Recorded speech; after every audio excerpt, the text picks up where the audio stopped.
Hi, I'm Sanjay. I welcome you to my YouTube channel Learn with Sanjay. In this video, I will explain the second lesson of 12th standard textbook, that is on saying please. Before watching this video, if you watch the episode 1 and episode 2, you can connect with the lesson easily. Let's start episode 3, line to line explanation. But though we are bound to endorse the verdict against the lift man, most people will have a certain sympathy with him. Bound to यानी बाध्य होना, endorse यानी समर्थन करना, और verdict का meaning glossary में दिया है जजमेंट यानी फैसला।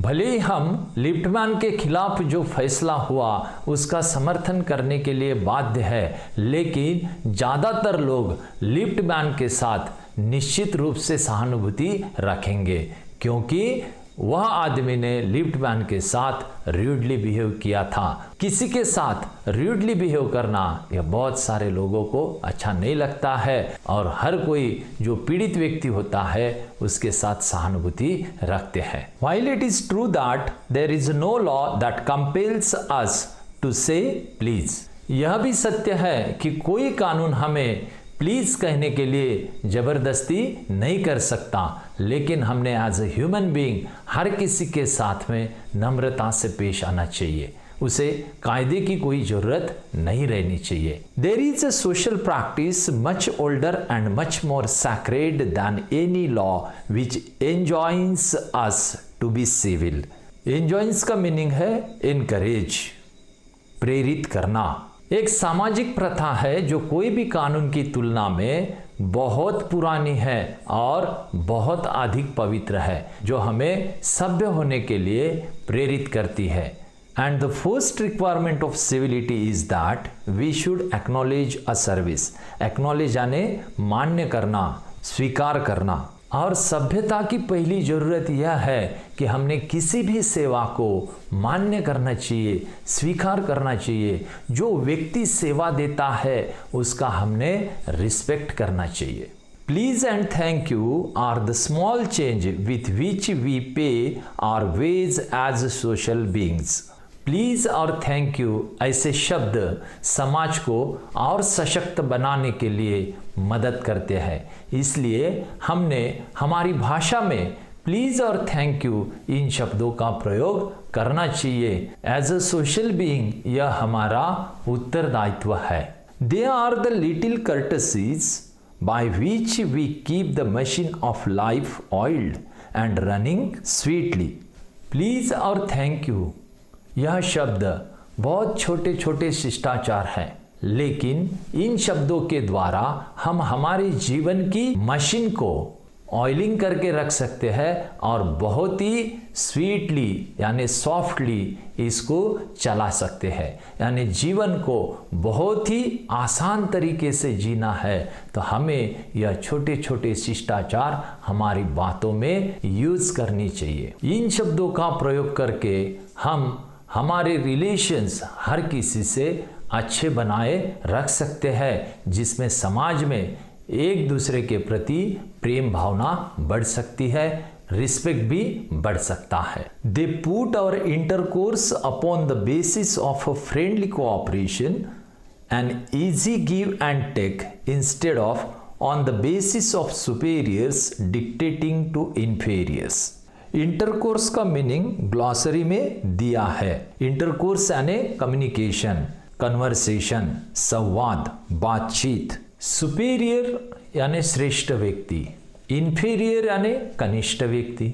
श्रेष्ठ व्यक्ति कनिष्ठ व्यक्ति के साथ संवाद करते हुए हुक्म दिए जैसा संवाद ना होकर वह अगर प्लीज और थैंक यू जैसे शब्दों का प्रयोग होता है तो फ्रेंडली कोऑपरेशन के साथ होगा, जिसमें रिस्पेक्ट यह जितना आप दूसरों को देंगे उतना ही आपको मिलेगा। Means by using thank you and please in your language you can show how much respect you are giving to other person and in the same way you will get in return. Respect is a give and take policy. It is a very vulgar mind that would wish to command where he can have the service for asking and have it with willingness and good feeling instead of resentment. Resentment का meaning glossary में दिया है anger यानी गुस्सा, willingness यानी खुशी से, मर्जी से, वल्गर यानी असभ्य, र्यूड, इम्पोलाइट। हुक्म देकर सेवा लेने की इच्छा रखने वाला व्यक्ति वल्गर माइंड का होता है। वह बहुत ही असभ्य व्यक्ति होता है, र्यूड व्यक्ति होता है। उसे सेवा देने वाला जो व्यक्ति है वह सेवा तो देगा लेकिन दिल से नहीं देगा, अच्छे भावना से नहीं देगा। इसके विपरीत अगर आप किसी भी व्यक्ति से सेवा अगर सभ्यता से मांगते हो तो वह व्यक्ति अपनी इच्छा से, अपनी मर्जी से, बहुत खुशी के साथ आपको सेवा देगा, जिसके अंदर गुस्सा नहीं होगा। I should like to feature in this connection my friend the polite conductor। Feature का मीनिंग है give importance to। सेवा देने के इस संबंध में मैं मेरे मित्र जो विनम्र कंडक्टर है उनके बारे में जरूर बोलना चाहूँगा। By this discriminating title, I do not intend to suggest a rebuke to conductors generally। Rebuke का मीनिंग है criticizing sharply, फटकार लगाना, गाली देना, और discriminate यानी भेदभाव करना। इस भेदभाव करने वाले टाइटल से मेरा हेतु यह नहीं है कि आम तौर पर कंडक्टर को फटकार लगानी चाहिए। हर कोई कंडक्टर र्यूड नहीं होता है, उसमें बहुत सारे कंडक्टर विनम्र भी होते हैं। On the contrary, I am disposed to think that there are few classes of men who come through the ordeal of a very trying calling better than bus conductors do। Calling यानी पेशा। Ordeal का meaning glossary में दिया है। Ordeal यानी difficult और painful experience, कठिन परीक्षा। ट्राइंग यानी प्रयास करने वाला, और डिस्पोज यानी इनक्लाइंड। इसके विपरीत मुझे ऐसा लगता है हमारे समाज में पुरुषों के कुछ वर्ग ऐसे भी है कि जो अपने कष्टप्रद जीवन और कोशिशों के बल पर उभर कर आगे आते हैं, यानी उन्होंने अपने लाइफ को डेवलप करने के लिए, नाम कमाने के लिए, बहुत अच्छा इंसान बनने के लिए, बहुत बड़ा सक्सेस मिलाने के लिए बहुत संघर्ष किया हुआ रहता है। हमें समाज में ऐसे बहुत सारे लोगों के बारे में पढ़ने को मिलता है। Here and there you will meet an unpleasant specimen who regards the passengers as his natural enemies, as creatures whose chief purpose on the bus is to cheat him and who can only be kept reasonably honest by a loud voice and an aggressive manner। Unpleasant specimen आने परेशान conductor जो अच्छे नहीं होते हैं। आप बस में जब सफ़र करोगे तब आपको कुछ परेशान कंडक्टर्स नज़र आएंगे जो यात्रियों को अपना प्राकृतिक दुश्मन समझते हैं। लोगों को चीट करना यही उनका मेन पर्पस होता है। वह चीट किस तरह से करते हैं? अगर कोई यात्री उन्हें 100 रुपये देता है और टिकट मांगता है, टिकट अगर 65 रुपये की हो गई तो वह 35 रुपीज़ वापस नहीं देता है, उसके टिकट के पीछे लिख कर देता है। यानी उतरते वक्त ले लेना। और होता क्या है, 10 यात्रियों में से 2 से 3 यात्री नीचे उतरते वक्त वह पैसे लेना भूल जाते हैं। इस तरह से चीट करते हैं। दूसरा तरीका इनका चीट करने का क्या होता है कि जो चिल्लर है वह वापस नहीं देते। वह पैसेंजर्स को बोलते हैं कि आप चिल्लर दो, अगर नहीं रहा तो उसको बोलते बाद में देखेंगे। तो इस तरह से यह चीटिंग का खेल चलते रहता है।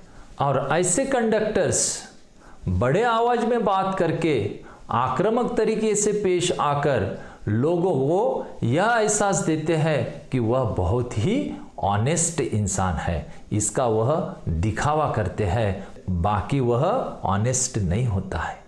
उसका मेन पर्पस ही लोगों को चीट करना होता है। But this type is rare, rarer than it used to be. लेखक जिस कंडक्टर के बारे में कहना चाहता है वह बस कंडक्टर बहुत ही पोलाइट है, विनम्र है, और ऐसा कंडक्टर बहुत रेयर होता है। जैसे कंडक्टर्स होते हैं उनमें इस तरीके का कंडक्टर बहुत ही दुर्लभ होता है। I fancy the public owes much to the Underground Railway Company, which also runs the buses, for insisting on a certain standard of civility in its servants and taking care that standard is observed.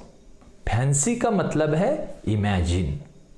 Writer को लगता है कि underground railway company जो buses चलाती है उन्हें लोग ticket के तौर पर अधिक पैसे देती है।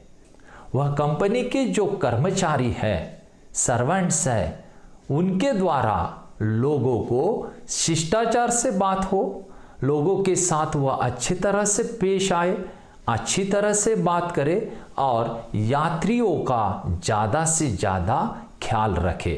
तो यह चीज़ें यात्री वह अंडरग्राउंड रेलवे कंपनी को ज़्यादा पैसे देकर उनसे अपेक्षा करते हैं। In doing this it not only makes things pleasant for the travelling public but performs an important social service. ऐसा करने से यात्रियों की यात्रा सुखद ही नहीं होगी, तो इस माध्यम से एक महत्वपूर्ण समाज सेवा भी होगी। It is not therefore with any feeling of unfriendliness to conductors as a class that I pay a tribute to a particular member of that class.